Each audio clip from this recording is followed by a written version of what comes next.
Aujourd'hui, nous allons aborder la saison des poissons 2021, dialoguer avec l'imaginaire. Bonjour Caroline, bonjour Sophia. Bonjour. Alors, le soleil traverse le signe des poissons du 19 février au 20 mars, signe des poissons qui est le 12e et des derniers signes du zodiaque. Et c'est donc notre deuxième épisode de cette année 2021. On voulait commencer par un mot, une idée sur le signe des poissons. Pour moi, le poisson, je trouve qu'on entre quand même dans le domaine de l'indicible, de l'insaisissable, du mystère. Il y a quelque chose d'impalpable.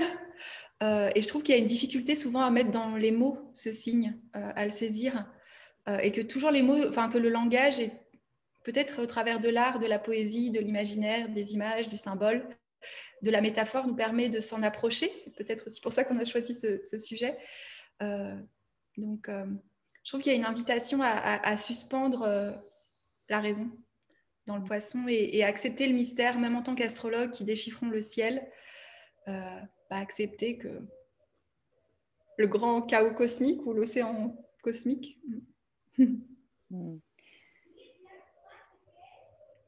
Et toi, Sophia?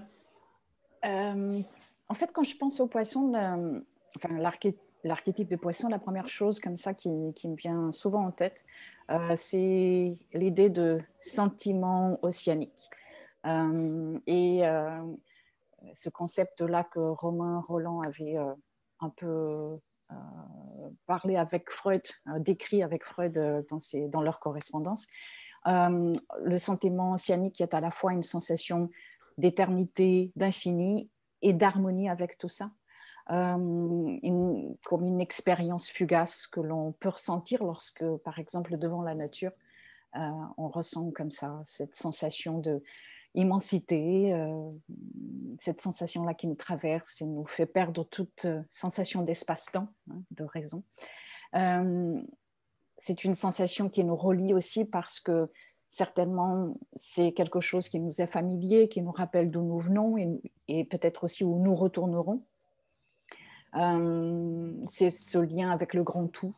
C'est le lien mystique qui nous unit avec tout ce qui est. C'est en fait aussi c'est Jung qui parlait de l'unus mundus, c'est-à-dire le sentiment d'harmonie avec le tout. Alors c'est ça pour moi, l'archétype des poissons. C'est ça que cet archétype-là nous permet de toucher. C'est ce sentiment aussi entre alpha et oméga, c'est le début et la fin ensemble, donc l'infini, l'éternité.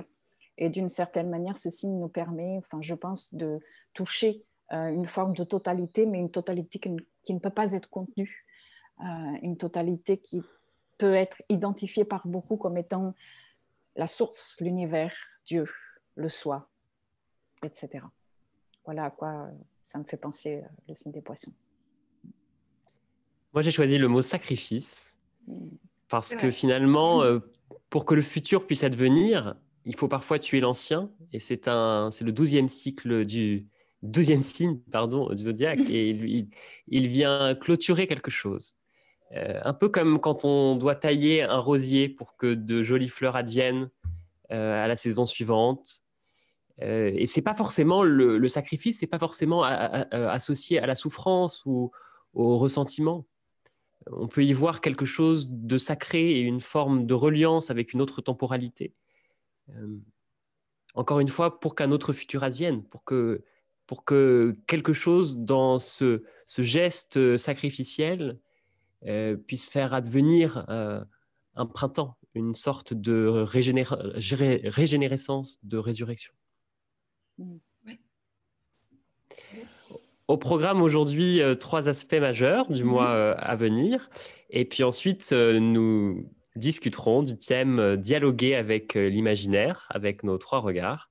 Et nous clôturerons avec nos coups de cœur, comme d'habitude. Alors, peut-être pour introduire le premier aspect, on voulait revenir sur le carré Saturne-Uranus, qui est un des aspects majeurs de 2021. Le jour où on grave ce podcast, on est vraiment en plein dans cette énergie. Alors, je sais qu'on en a déjà parlé dans les 2 derniers épisodes. je ne sais pas vous comment vous le sentez, mais moi, ce qui me vient beaucoup avec cet aspect, c'est soutenir l'ambivalence. Soutenir l'ambivalence entre cette force uranienne très prométhéenne, je trouve. Je sais que, je me rappelle dans les premiers cours que j'ai fait d'astrologie avec une Argentine, elle me disait qu'on a souvent dit qu'on n'aurait pas dû appeler Uranus, mais Prométhée. Et je ne sais pas pourquoi cette année, je trouve que c'est de plus en plus vrai, puisqu'il y a ce feu, il y a cette vision prométhéenne de ce qui pourrait venir après, de ce qui pourrait être, de ce que tu disais, de ce qui pourrait advenir, et comment on soutient l'ambivalence avec ce Saturne qui nous ramène au réel. Et il y a quelque chose de très beau. Je relisais les mythes entre Prométhée et puis son frère Épiméthée. Épiméthée, c'est donc le frère de Prométhée, qui est celui qui réfléchit après. Hein. Donc, il n'a pas la vision prométhéenne de voir. Et c'est pour faire courte un petit peu, vous pouvez aller lire l'histoire, hein, qui finalement est séduit par les dieux et ouvre la boîte de Pandore où tous les maux de l'humanité s'échappent, sauf l'espérance. Et dans la symbolique un petit peu de ce mythe, on dit que en fait, Épiméthée, il a été coupé de la possibilité du symbole, de la possibilité du réel et du retour à soi. Et je ne sais pas, je réfléchissais sur ce carré Saturne-Uranus et je vois une formidable, au-delà de ce qui se passe à l'extérieur, l'opportunité vraiment de comment on peut soutenir l'ambivalence, c'est comment on revient à soi avec ce retour à soi saturnien qui nous met face à une forme de réel. Et Uranus qui est la capacité aussi à voir. En fait, je trouve que c'est comment on peut voir et dans cette vision accepter aussi ce qui est du réel sans pour autant, je sais pas, s'effriter ou se déprimer ou tout ce qui pourrait venir avec et tout ce qu'on voit beaucoup, je sais pas vous dans vos séances qui pourrait, je trouve qu'il y a une forme de sagesse intérieure mais qui est vraiment ce retournement vers soi. On associe souvent à Athéna d'ailleurs qui est aussi très présente ce retour à soi. Donc je sais pas vous comment vous le vivez ce carré ou cette tension. Oui, moi je le vois dans un questionnement sur finalement où est le progrès, où est la modernité, la voie de l'avenir, dans une tension des contraires, parce que parfois la nouveauté n'est pas forcément signe de progrès. Parfois, approfondir ce qui est déjà là, Saturne, peut être source de libération, tandis que un prétendu avenir que l'on fantasme ou que l'on miroite peut avoir un visage trompeur, celui finalement du retour de vieux schémas qui reviennent. Et donc, je crois que je le vis comme ça, moi, dans cette ambivalence dont tu parles et dans cette tension-là, comme s'il y avait finalement quelque chose à maintenir en équilibre et en tension dans ces prochains jours-là, dans l'entrée du soleil en Poisson. Et parce que tout ça sert finalement à un processus d'individuation, quelque chose qui est davantage vertical, quelque chose qui est dans la libération d'une forme de karma au sens très large, de mémoire que l'on porte, comme s'il fallait aussi clôturer finalement des vieux cycles par cette confrontation entre les opposés. Oui, c'est exactement ça, ce sentiment-là, de ne plus être ce que l'on a été et ne pas savoir ou avoir du mal peut-être à intégrer, à incorporer encore cet être que nous sommes. Et quand je parle d'être à la fois individuellement et collectivement, et cet être-là qui est en gestation, qui nous demande aussi de faire face à toutes ces, comme tu disais, toutes ces ambivalences que l'on a en soi, que l'on a autour de soi, et ne pas chercher la solution facile de prendre un côté ou l'autre et d'aller vers ce milieu qui ne pourra non plus être pour toujours cette voie unique du milieu, harmonisée pour toujours, qui va forcément aller aussi à un certain moment vers les extrêmes, mais qu'on doit accueillir tout ça. Et je ressens ça très personnellement, et puis bien sûr collectivement, on ressent vraiment ce moment qu'il y a quelque chose à quitter ou à approfondir de ce qui était déjà là. Ça peut être l'un ou l'autre, il n'y a pas que l'un ou l'autre. Et en même temps, voilà, il y a cet état nouveau qui cherche à naître et à s'imposer aussi. Et forcément, il y aura aussi quelque chose à quitter. C'est un carré décroissant donc, qu'on est en train de vivre, et forcément, crise de la conscience. Donc, ainsi que commençait en 88, oui, il y a pas mal de choses à quitter pour aller vers ce qui est en train de naître déjà, mais qui n'est pas encore clair, net, précis. Et c'est cette idée d'incertitude, en fait, aussi, avec Uranus et Saturne, surtout en carré. Saturne qui cherche forcément la certitude, et Uranus qui dit, mais parfois il faut sauter, même sans savoir qu'est-ce que tout ça va donner.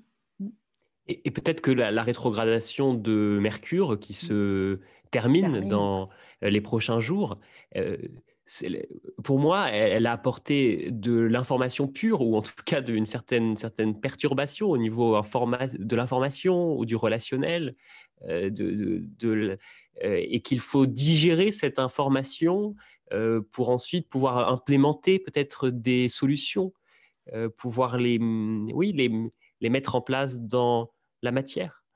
Et oui, en Verseau, plein de prises de conscience là. Voilà. Même individuellement, on le sait. Et puis il y a quand même beaucoup de Verseaux en ce moment. Puis il y a toujours il n'y a pas un amas planétaire en Taureau non plus, mais il y a quand même la Lune noire, Uranus, Mars, qui nous demande cette intégration, je trouve, justement, qui nous demande de l'intégrer dans le corps, comme ce qu'il y a toujours, enfin, ce qui est un peu la tension de l'année, parce qu'on parle de Saturne, Uranus, mais en fait c'est Verseau, Taureau. C'est comment nos prises de conscience doivent s'incarner et ne peuvent pas rester que dans l'air du Verseau. Sinon, quelque part, elles ne peuvent pas se manifester. Vraiment. Et peut-être à couper certaines aussi, non, Mars? La rupture avec quelque chose, le fait de diviser, puisque Vénus, elle unit. Et Mars... Oui, en plus, il fait un carré avec Vénus. C'est finalement laisser entrer de l'air dans toutes les formes de nos vies. Une certaine liberté, un certain détachement émotionnel, au moment peut-être justement où il faut faire des choix, où il faut sauter cette forme de détachement et cultiver une légèreté, un éros qui nous permet de justement entrer peut-être en dialogue avec des images intérieures qui viennent nous amener sur la voie qui doit être la nôtre. Oui. Et c'est peut-être justement un des enjeux de la lunaison qui est en cours, puisque nous avons donc la pleine lune du 27 février avec une belle conjonction Jupiter-Mercure. Oui, une pleine lune en Vierge qui va forcément mettre l'accent aussi sur le carré d'Uranus-Saturne, parce qu'elle va être au trigone d'Uranus et au quinconce de Saturne. Donc, c'est une lune de terre, donc Vierge, qui est en harmonie avec Uranus en Taureau, et voilà, dans ce quinconce à Saturne en Verseau.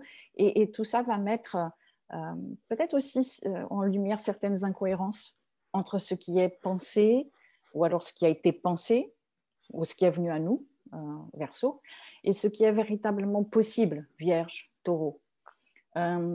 Surtout que tous ces aspects dépersonnels avec Saturne et encore plus la Lune renvoient toujours, je pense, à des situations soit parfois de défense, de protection, de sevrage avec Saturne, pour qu'une conscience nouvelle, plus mature, puisse se développer à partir d'une absence, à partir de quelque chose qui manque. Et forcément, ça, c'est pas simple. En fait, je pense que Uranus-Saturne ensemble, et cette lune en Vierge donc, pourront ici nous aider à mettre en avant comment dire, une indépendance, une autonomie que l'on a du mal à incorporer, que l'on a du mal à accepter. Et donc, je pense que oui, ça va forcément un peu, ou peut-être beaucoup, nous questionner, parce qu'on est vraiment, c'est la terre de la Vierge, mais c'est une terre mercurienne qui va forcément ramener des questionnements. Et puis aussi, l'idée, c'est que quelques jours plus tard, c'est quand c'est le 5 mars, je crois, Mercure et Jupiter vont faire la dernière conjonction. Ils en ont fait 3, juste avant la rétrogradation, pendant la rétrogradation, et là, ça sera la fin. La conjonction exacte Mercure-Jupiter. Et donc, peut-être qu'il y a là aussi quelque chose, cette clé dont on parlait aussi, de tout ce qui est venu nous questionner, tout ce qui va apparaître à la pleine lune peut-être aussi, comme prise de conscience, va peut-être nous servir de guide, là. Il y aura très certainement des concepts et des idées nouvelles, peut-être aussi, qui vont apparaître sur notre voie, qui vont nous demander ou pas d'entrer, ou de renoncer aussi.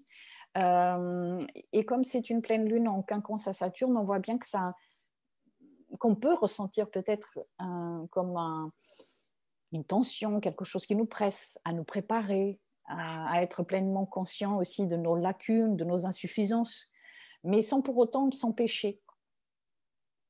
Ne pas s'empêcher de faire, ne pas s'empêcher d'être. En fait, l'idée avec les quinconces, je pense que c'est beaucoup lié à l'idée de préparer quelque chose, réajuster quelque chose, mais c'est un aspect qui n'oblige pas. Ce n'est pas un carré, ce n'est pas une opposition. Il n'oblige pas. Il faut, pour ça, accompagner cette énergie-là, l'observer et voir qu'est-ce qui est en train de travailler sur nous en coulisses et puis forcément dans l'environnement dans lequel nous sommes par rapport au collectif aussi. Ouais. Je ne sais pas, qu'est-ce que vous en pensez? Je trouve aussi que toujours dans cette idée de Vierge, il y a cet infiniment petit, ce raffinement de quelque chose, et comme si ce qui se joue finalement par rapport à tout ce collectif, à tout ce macro, à tous ces aspects, ça va nous ramener un peu, ça me fait penser un peu à un travail d'un sculpteur qui viendrait, comment pour que... On parlait de l'ambivalence à soutenir, en fait, peut-être quelle mécanique, alors c'est peut-être pas très joli cette métaphore, mais qu'est-ce que j'ai en moi, peut-être dans mon corps mental ou dans des choses comme ça à agencer, en fait. Avec cette idée, j'aime beaucoup cette idée de raffinement pour la Vierge. J'ai toujours l'impression qu'il y a cette quête aussi de l'individuation, de quelque chose de plus pur. Et je trouve que ça fait aussi écho à Saturne ou même à Uranus. Uranus qui viendrait faire exploser tout ce qui n'est plus utile. J'ai toujours cette impression de la maison de Dieu ou de la tour dans le tarot où toutes les couronnes tombent.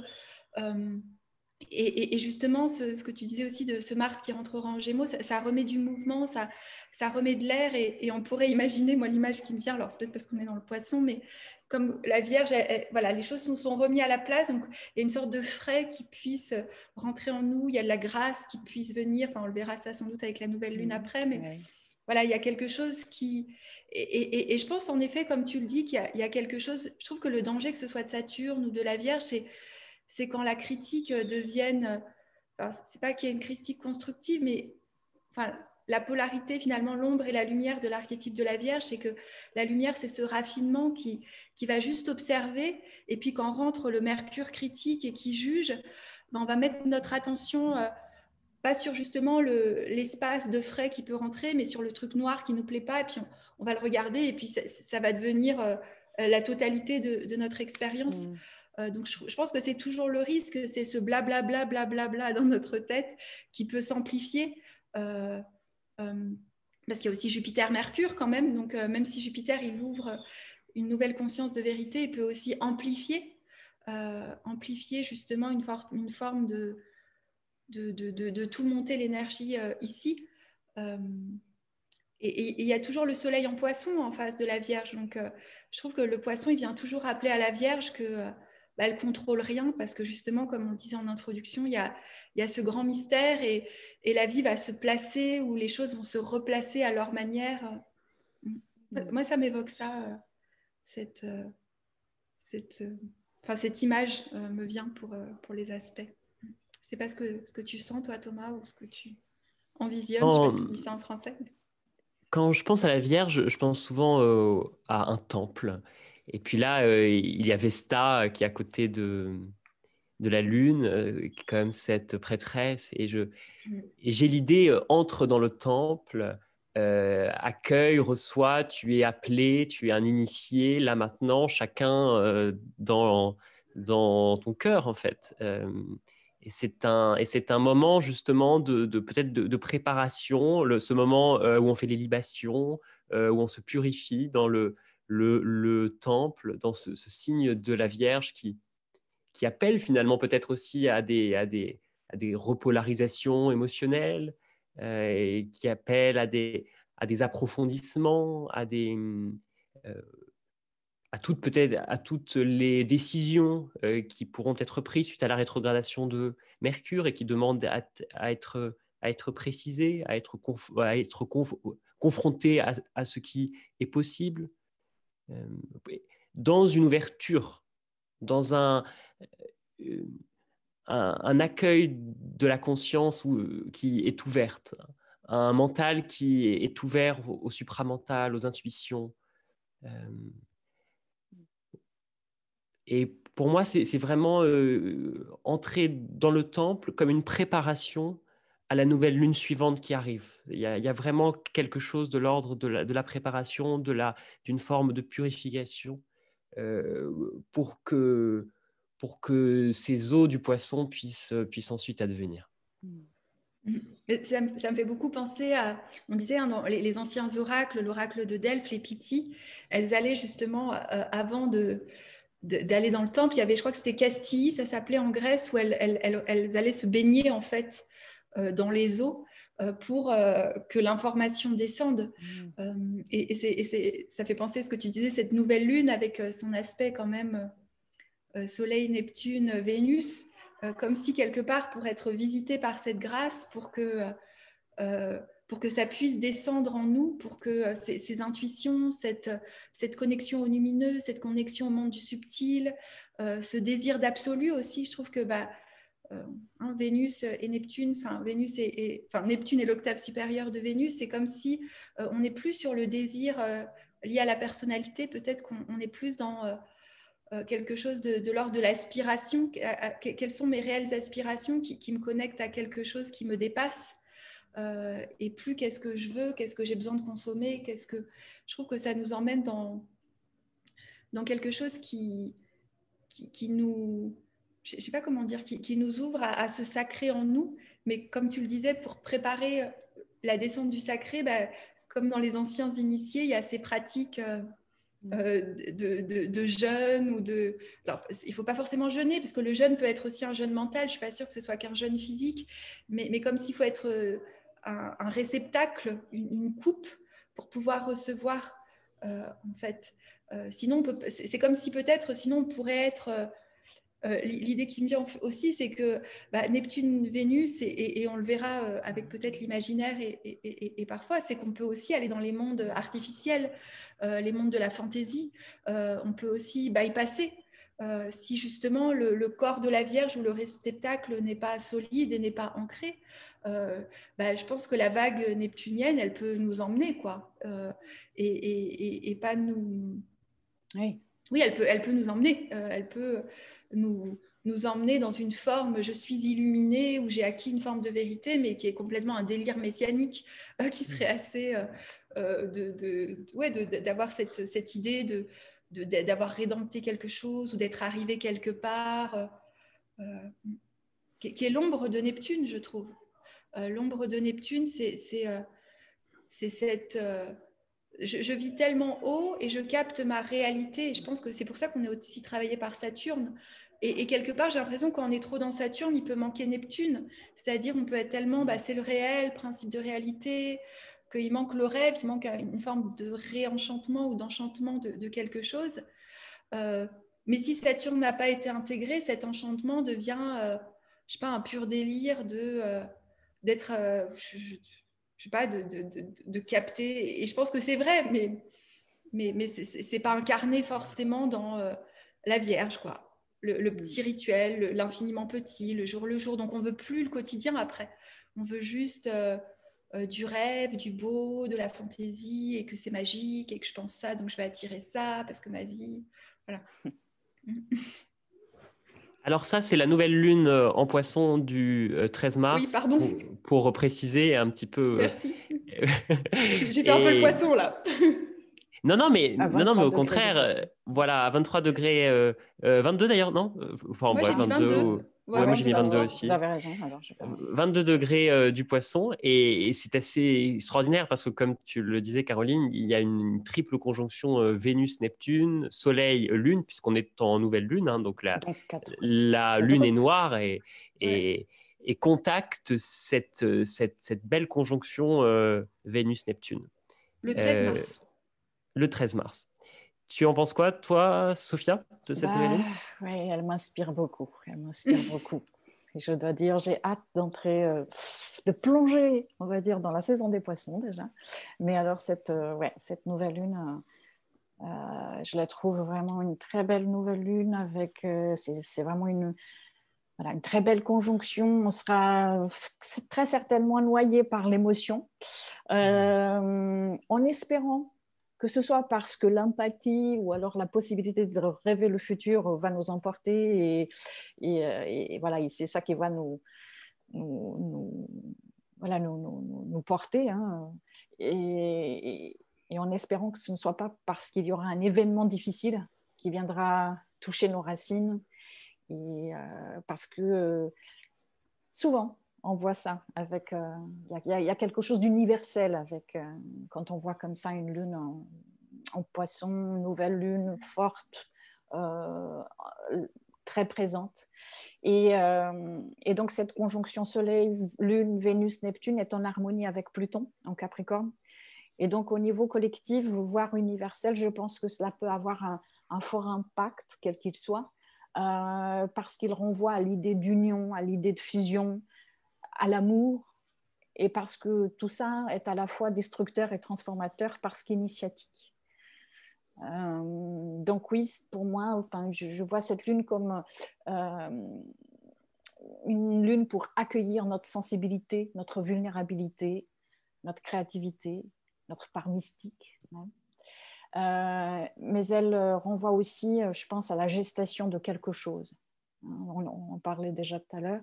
Et, donc je pense qu'il ne faut pas oublier que c'est aussi la dernière lunaison vers la nouvelle année astrologique, hein, qui va commencer lorsque le soleil entrera en bélier le mois prochain, c'est ça, non? Oui. Donc il y a à la fois ce sentiment de fin qui annonce des débuts déjà à venir, donc une période, comme je disais, de gestation, et c'est vrai que de toute façon les 3 signes d'eau, ils renvoient toujours à cette symbolique-là de début et de fin de vie. Et donc, voilà, ça me fait penser à ce que je disais tout à l'heure au début, sur le sentiment océanique et comment accueillir cette immensité qui forcément nous dépasse, mais qui nous comble aussi.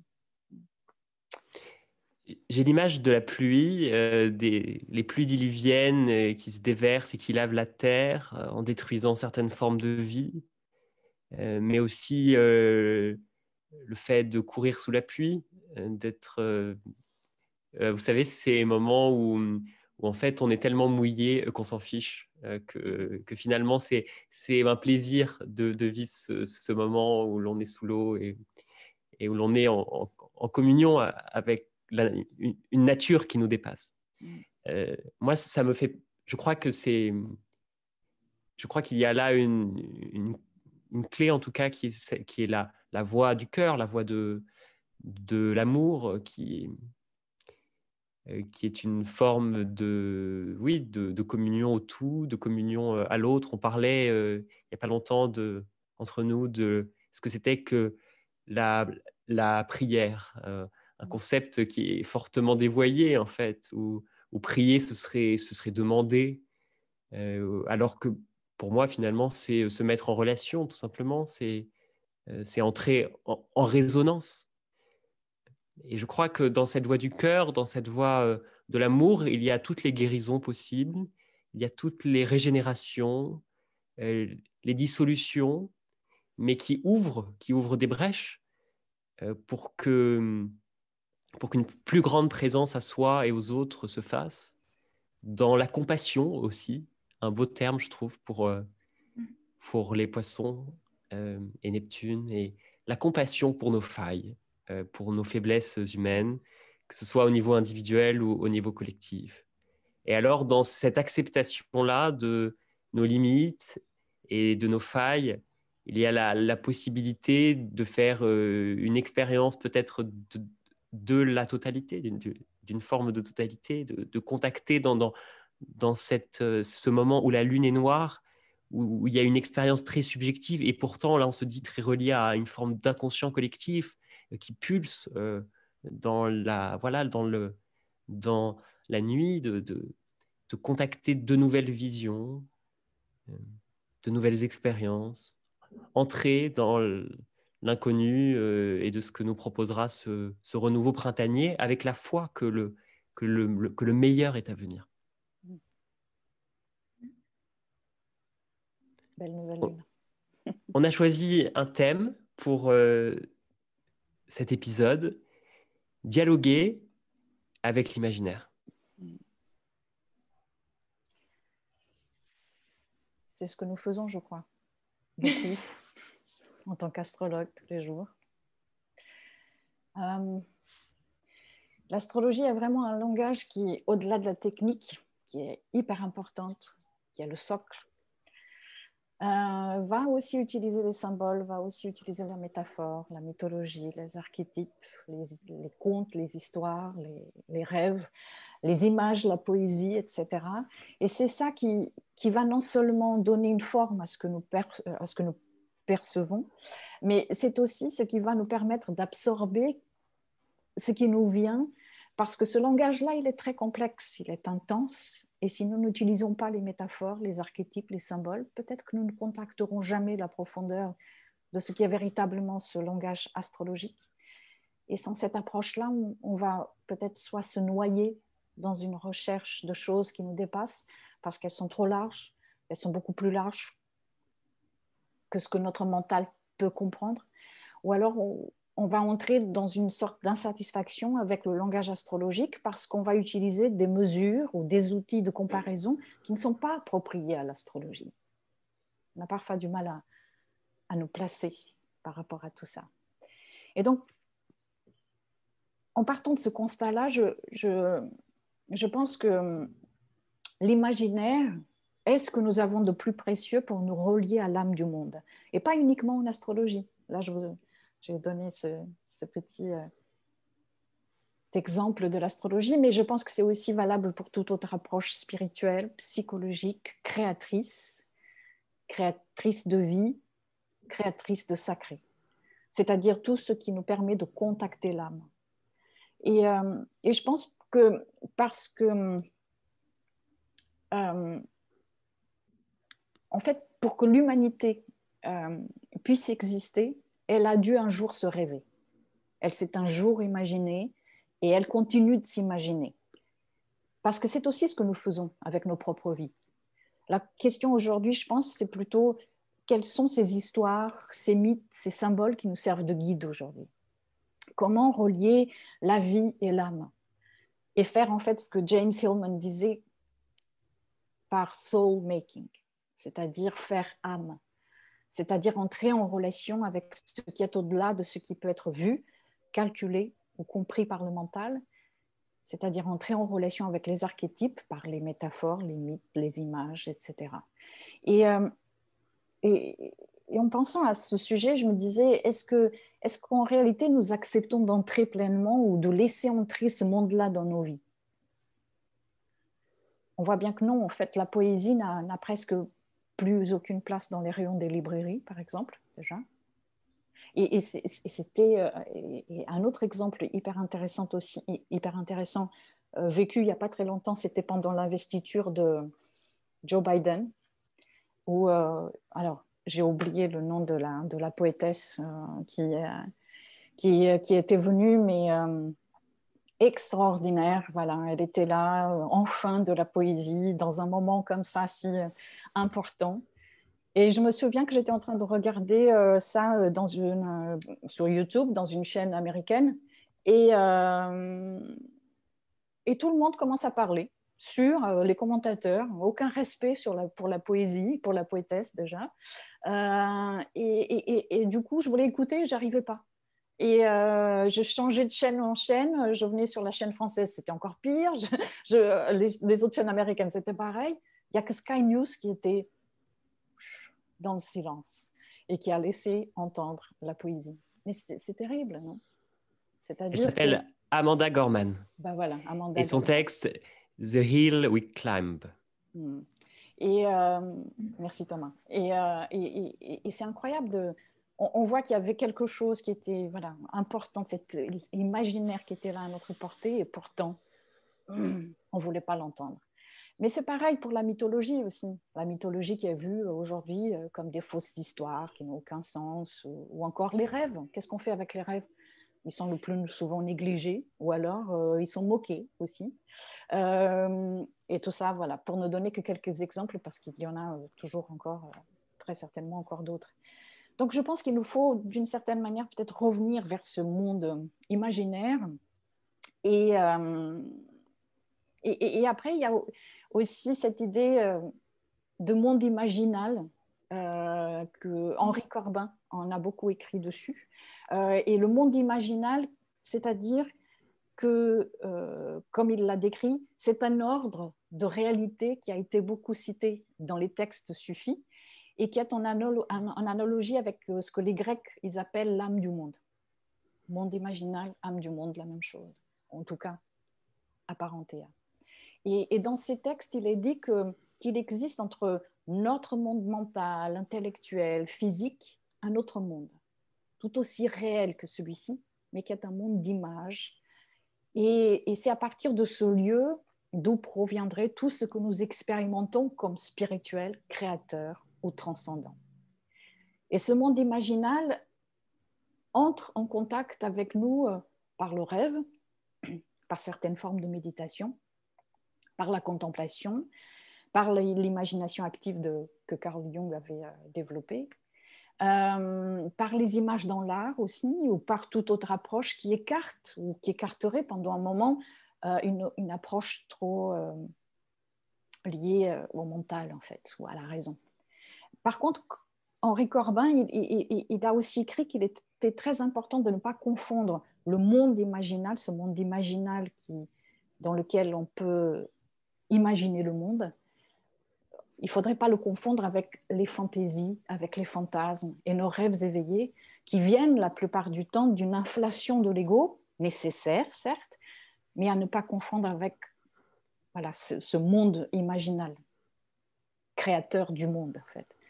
Donc oui, je pense qu'il est plus que jamais important de renouer un dialogue avec l'imaginaire parce que c'est dans ce dialogue-là, dans cette perception, et dans cette participation aussi avec l'imaginaire que nous pourrons ramener à la vie une autre façon d'être au monde. Et je voulais juste ajouter que personnellement, je me souviens très bien des années où Neptune, donc Neptune qui gouverne avec Jupiter, le signe des poissons, où Neptune était au trigone de ma lune, des années très très fortes d'imagination active, extraordinaire. J'ai beaucoup peint, j'ai beaucoup écrit, j'ai écrit 2 recueils de poésie, j'ai écrit des fragments de mon histoire personnelle, j'ai donné corps à ce qui était là. Et j'ai enfin réussi à mettre des mots dans une bonne partie de mon histoire personnelle. Et tout ça m'a aidé en fait à relier mon intériorité, mon âme à celle du monde. Et de tout ça est née une sorte d'apaisement aussi que je n'avais pas trouvé ailleurs. Donc, pendant ces cycles-là, je pense qu'il nous faut aussi accepter de ne pas contrôler grand-chose pour renouer avec une autre forme de s'imaginer et d'imaginer le monde. Mais pour ça, il faut aussi arriver, c'est vrai, à ne plus être en conflit avec notre propre sensibilité, notre hypersensibilité même. Donc, j'espère que cette nouvelle lune et puis ce passage par la saison des poissons, voilà, viendra nous permettre d'accueillir ça, d'accueillir cette sensibilité, cette hypersensibilité qui est tellement malmenée par la vie extérieure, qui ne voit que par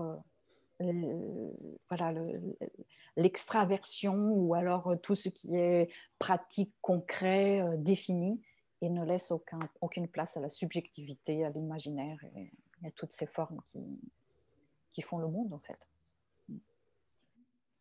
C'est vrai ce que tu dis sur l'imaginaire. Je trouve que moi, ça évoque beaucoup quand on est très, très sensible, à quel point, depuis l'enfance, c'est malmené, l'imaginaire. On dit toujours, tu es dans la lune, tu inventes des choses. Il y a très peu de vision par les images auxquelles on donne une validité. Et je trouve que c'est dur de se construire dans un monde où... Quand on voit des images et parfois les autres ne perçoivent pas ces images ou n'ont pas une perception du réel qui mettrait en image de cette forme-là, c'est de la fantaisie. Et donc, et je relisais aussi des choses sur les alchimistes et pour eux, c'est très important l'imagination. Et ils font la même distinction aussi avec le monde de la fantaisie. Et je pense que, comment on peut peut-être distinguer justement dans ce dialogue avec l'imaginaire et quand on est parti dans les fantaisies, je reparlais de ce frais ou de ce sacré. Je trouve qu'il y a quelque chose, peut-être parce que je suis taureau qui me parlait depuis les sensations, mais je trouve qu'on le ressent en fait. On le ressent quand on est en connexion avec quelque chose parce qu'on sent comme porté, comme touché par la grâce. On sent dans quelque chose d'ineffable. Alors que quand on est dans la fantaisie, j'ai l'impression que ça vient plus du mental qui serait en train d'essayer d'écrire une narration qui lui conviendrait, puis après il la change. C'est beaucoup moins ces fulgurances. Et c'est vrai que je trouve que dans l'astrologie, comme tu le disais, et je rebondirai là-dessus aussi, avec ce besoin, au-delà de la technique, et je suis d'accord avec toi, et je pense qu'on se rejoint tous là-dessus, que la technique est très importante. Je pense que oui, on peut dialoguer avec les planètes, mais si on fait de l'astrologie, on a besoin aussi de la technique. Mais il ne faut pas oublier que, ce qu'on disait, le symbole, il est vivant. Donc, il y a quelque chose aussi de vivant dans dans les symboles. Et moi, j'ai toujours l'impression que quand on lit un thème, le thème, il devient justement vivant et qui s'anime et qu'il y a des images qui sont produites. Et qu'il y a des fulgurances, il y a parfois des mots qu'on entend, il y a parfois des odeurs ou des couleurs, il y a quelque chose qui... et c'est tout ça qu'on va symboliser, qu'on va essayer aussi de transmettre.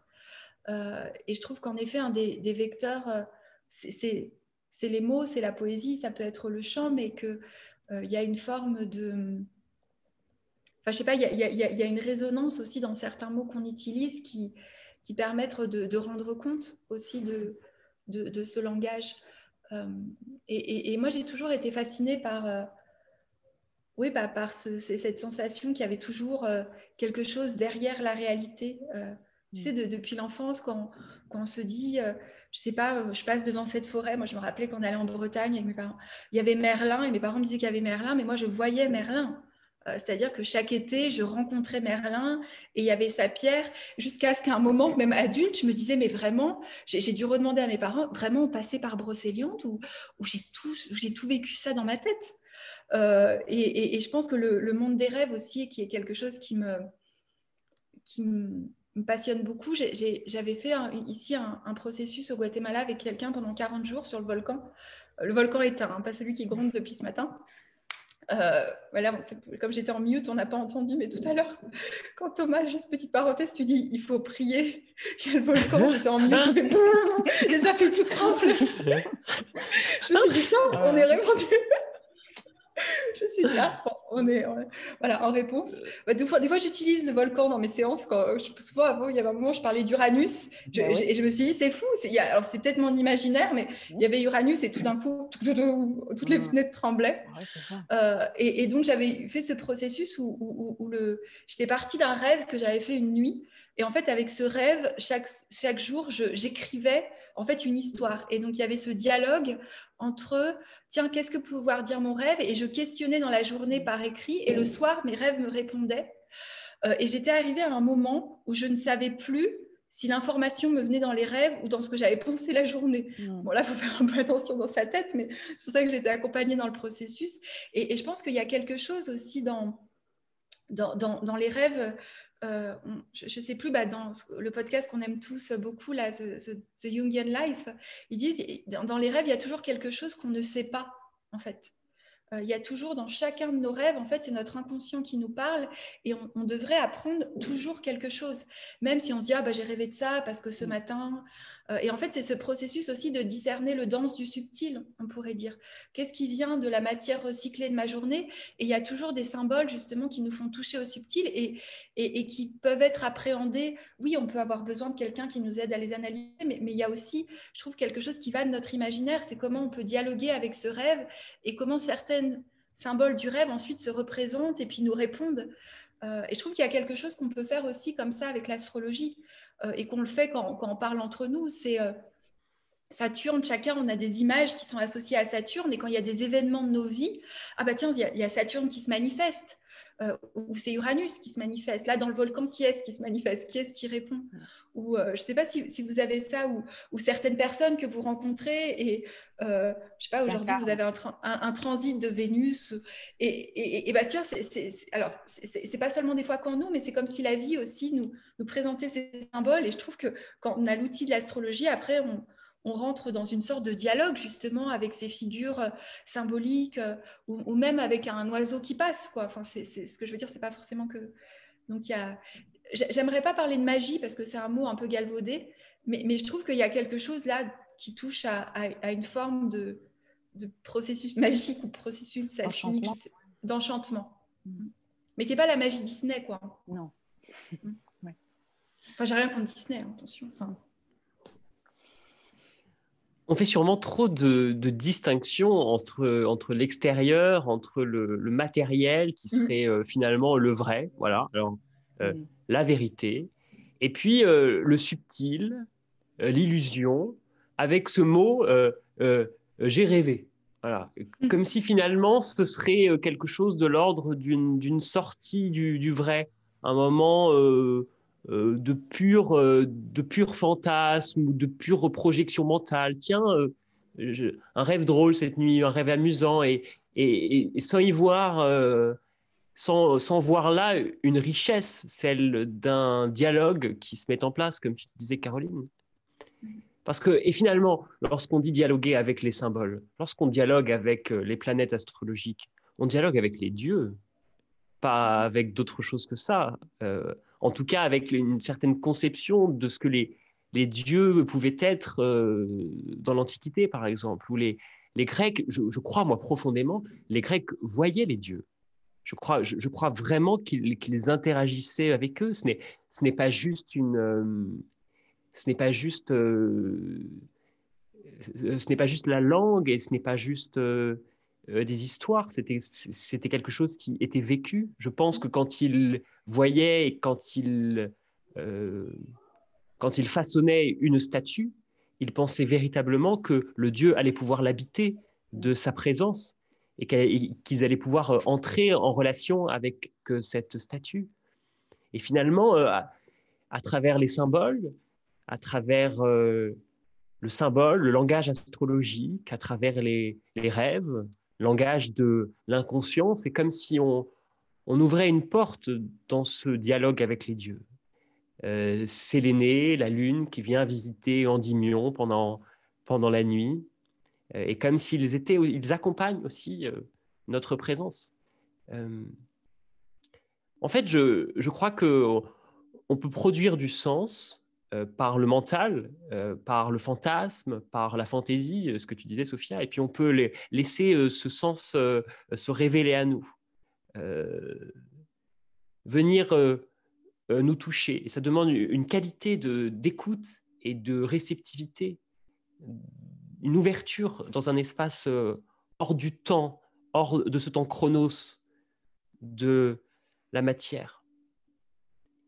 Et c'est vrai que c'est pas forcément simple et toujours facile de distinguer ce qu'est l'imaginaire, enfin, de l'imaginaire fantaisie à l'imaginaire imaginal. Quelle est la distinction et comment finalement... alors il y a la philosophe Simone Weil qui disait « L'homme doit faire acte de s'incarner car il est désincarné par l'imagination. » Et peut-être que finalement, pour contacter cet imaginal, il faut peut-être être profondément incarné, profondément enraciné. C'est là aussi que la beauté, que le mouvement de l'ineffable peut se mettre en place, mais parce qu'il y a de profondes racines. Si on part un peu dans la mythologie, si on regarde par exemple Icare, celui qui tente de s'échapper du labyrinthe avec des ailes de papier ou des ailes qui sont collées avec de la cire, je crois, et qui, malgré les conseils de son père, qui est pourtant prudent, qui lui recommande de ne pas voler trop haut et de ne pas s'approcher trop près du soleil, Icare vole trop haut et parce qu'il a la passion du soleil, il s'approche trop près et alors il tombe dans la mer. Je crois que le contact avec le symbole, le contact avec ce monde imaginal peut aussi brûler s'il n'y a pas une juste incarnation et un sens de la mesure qui doit être la nôtre. Moi, il y a un autre mythe qui me vient et qui serait peut-être le pendant. En tout cas, Luc Biget dit que c'est le pendant, puisqu'il dit que si Icare s'approche trop près du soleil et si ses ailes fondent, c'est parce qu'il n'a pas des ailes suffisamment chevillées au corps. Et moi, l'autre mythe auquel cela me fait penser, c'est le mythe de Méduse. 3 gorgones qui représentent finalement nos pires démons, nos pires pulsions. Elles terrorisent, elles pétrifient du regard. Et puis, Méduse a des serpents sur la tête. Moi, je pense tout de suite à une libido finalement qui serait montée à la tête et qui serait dans une projection de pure chimère, de pur fantasme, de pure vision déformée de la réalité, comme pour satisfaire une frustration, un ressentiment, quelque chose qui ne peut pas se libérer dans le monde de manière saine.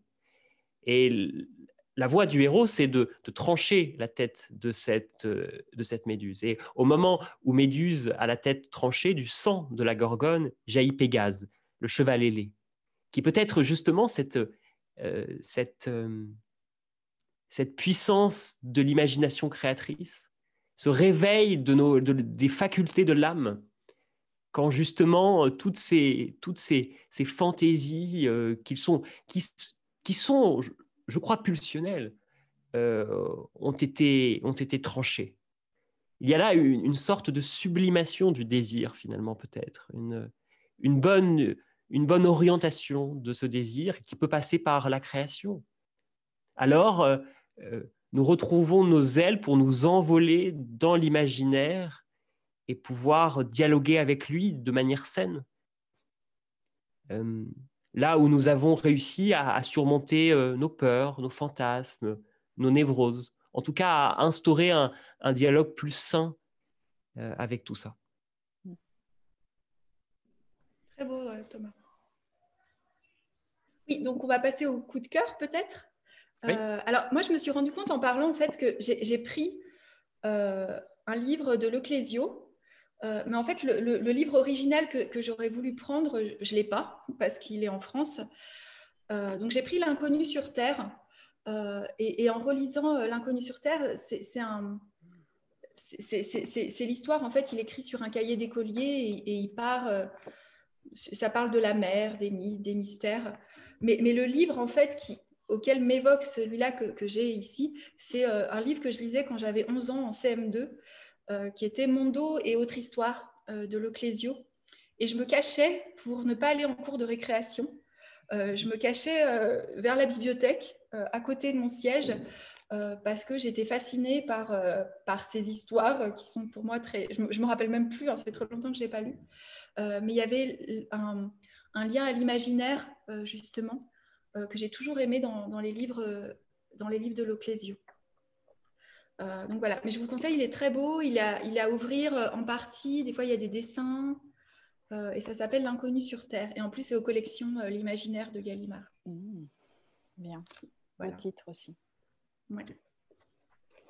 Moi, c'est un livre de Cynthia Fleury, qui est une psychanalyste et philosophe contemporaine, et qui écrit là un essai qui s'intitule Si Gilles Amer, guérir du ressentiment.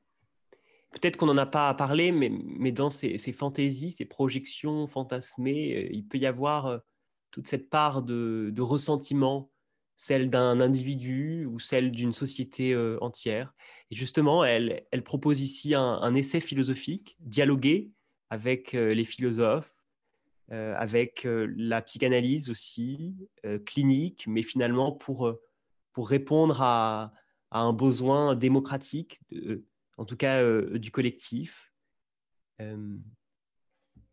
Et finalement, elle donne cette solution qui est face au ressentiment, face à l'amertume qui doit être enterrée, choisir l'ouvert, ce qui finalement laisse entrer la possibilité du lumineux. Il y a un mini passage que je voudrais vous lire. La mer imaginale est ce territoire d'eau entre visible et invisible, pendant du monde imaginal d'une certaine façon, et qui propose à l'âme d'autres types d'expérimentations sensibles et métaphysiques.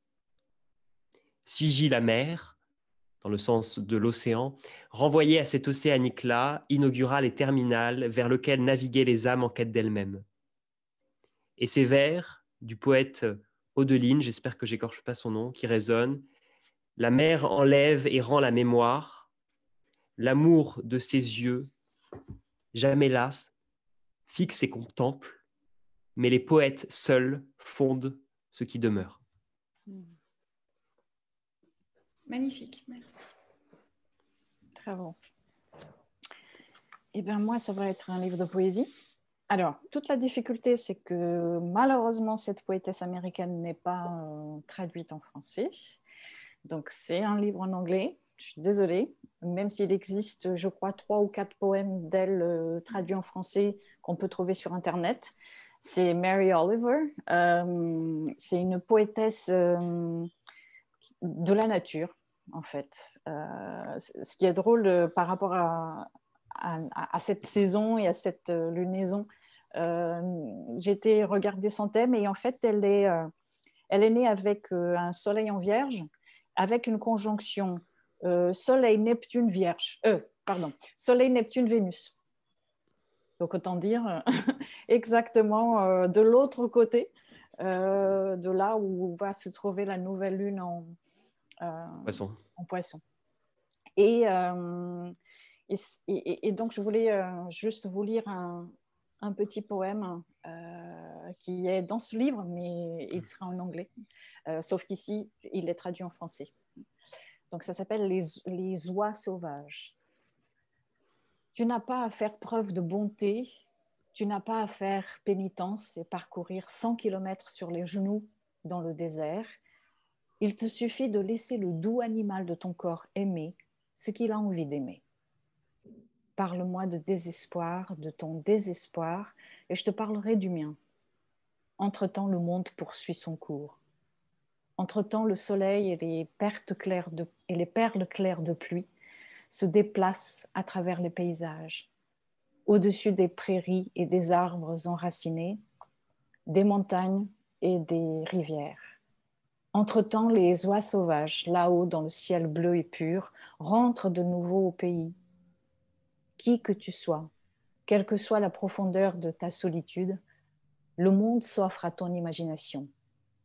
Comme les oies sauvages, il t'appelle de son cri strident et exaltant, clamant encore et encore ta place au sein de la famille des choses. Magnifique, merci. Magnifique. Enfin, tout est comme ça chez elle. Hein. C'est un pur bonheur. Et le niveau d'anglais n'est pas trop difficile? Je pense pas parce que... Enfin, non, c'est une poétesse de la nature. Alors, il y a beaucoup, peut-être le vocabulaire de la nature. Hein. Moi aussi, je me retrouve parfois à aller chercher. Il y a peut-être un nom d'oiseau que je connais pas, mais après, on aime la découverte. J'aime bien oui. découvrir. Merci. Mais juste pour dire que voilà, c'est les poèmes. L'autre jour, j'ai entendu ça. Les poèmes sont des prières. Oui, c'est beau ça. Voilà, ils ne sont pas que des mots. Alors, je pense qu'ils sont des mots qui en fait ouvrent le cœur. Vous souhaitez aller plus loin avec nous, rejoignez notre communauté en ligne sur Patreon. Pour quelques euros par mois, vous pouvez parrainer notre podcast Alchimie du ciel en recevant des contributions exclusives qui vous permettent d'évoluer au contact des outils astrologiques que nous vous proposons ce mois-ci. Notre PDF avec tout un joli voyage à faire en notre compagnie pendant la saison des poissons et puis notre webinaire. Voilà, tout est en ligne sur Patreon. Vous avez les liens en description.